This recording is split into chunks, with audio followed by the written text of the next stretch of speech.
Hello friends, आज मैं आपके लिए लेकर आया हूँ complete detail on BH registration.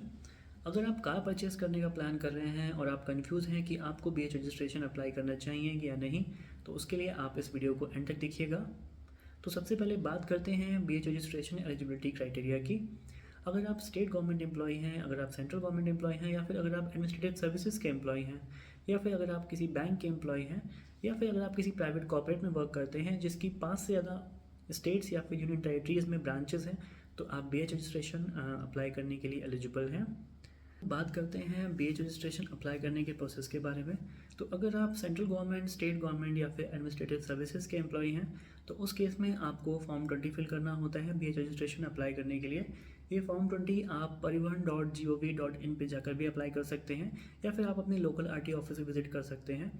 Form 20 के साथ में आपको अटैच करना होता है अपना एम्प्लॉय आईडी कार्ड, अपना पैन कार्ड और अपना एड्रेस प्रूफ। अगर आप बैंक एम्प्लॉय हैं या फिर अगर आप कॉर्पोरेट एम्प्लॉय हैं, तो उस केस में फॉर्म 620 अप्लाई करने से पहले आपको अपने एम्प्लॉयर से फॉर्म 60 लेना होता है। फॉर्म 60 जो होता है वो डिक्लेरेशन ऑफ एम्प्लॉयमेंट होता है, जिसमें मेंशन होता है कि आपकी जो ऑर्गेनाइजेशन है वो 5 से ज़्यादा स्टेट्स या फिर यूनियन टेरिटरीज़ में उसकी ब्रांचेस एग्जिस्ट करती हैं, और आपका जो एम्प्लॉयमेंट है वो ट्रांसफरेबल नेचर का है। मतलब कि आपका जो जॉब है वो किसी भी स्टेट्स में ट्रांसफ़र हो सकता है। तो आपको फॉर्म 60 अपने एम्प्लॉय से लेना होता है, और आपको उसको फॉर्म 20 के साथ में अटैच करना होता है। साथ ही में आपको अपना पैन कार्ड, अपना एड्रेस प्रूफ और अपना एम्प्लॉय आई डी कार्ड भी देना होता है। फॉर्म 20 अप्लाई करने के विदिन 7 डेज़ के अंदर आपके पास कम्युनिकेशन आ जाता है। आपका बीएच नंबर जनरेट होकर आपके पास टेक्स्ट मैसेज या फिर आपके मेल के थ्रू आपको कम्युनिकेट कर दिया जाता है। तो चलिए अब बात करते हैं बीएच रजिस्ट्रेशन के इम्प्लीकेशंस के बारे में। तो सबसे पहले आपको बताता हूँ कि बीएच रजिस्ट्रेशन के क्या एडवांटेजेस होते हैं, क्या बेनिफिट्स होते हैं। सबसे फर्स्ट बेनिफिट तो बीएच रजिस्ट्रेशन का ये होता है कि इसकी वैलिडिटी ऑल ओवर इंडिया होती है। इनकेस अगर फ्यूचर में आप किसी दूसरे स्टेट या फिर यूनियन टेरिटरी में रिलोकेट करते हैं, तो आपको उस यूनियन टेरिटरी या फिर स्टेट में फिर से बीएच रजिस्ट्रेशन अप्लाई नहीं करना पड़ता। आपका जो बीएच रजिस्ट्रेशन आपने करवाया था ओरिजिनली, वो ऑल ओवर इंडिया वैलिड रहता है। दूसरा बेनिफिट बीएच रजिस्ट्रेशन का ये है कि आपको रोड टैक्स का पेमेंट 100% अपफ्रंट नहीं करना पड़ता कार की परचेज कॉस्ट के साथ में। आपको रोड टैक्स जो होता है वो 2 ईयर्स, 4 ईयर्स या 6 ईयर्स के इंटरवल में पे करना होता है।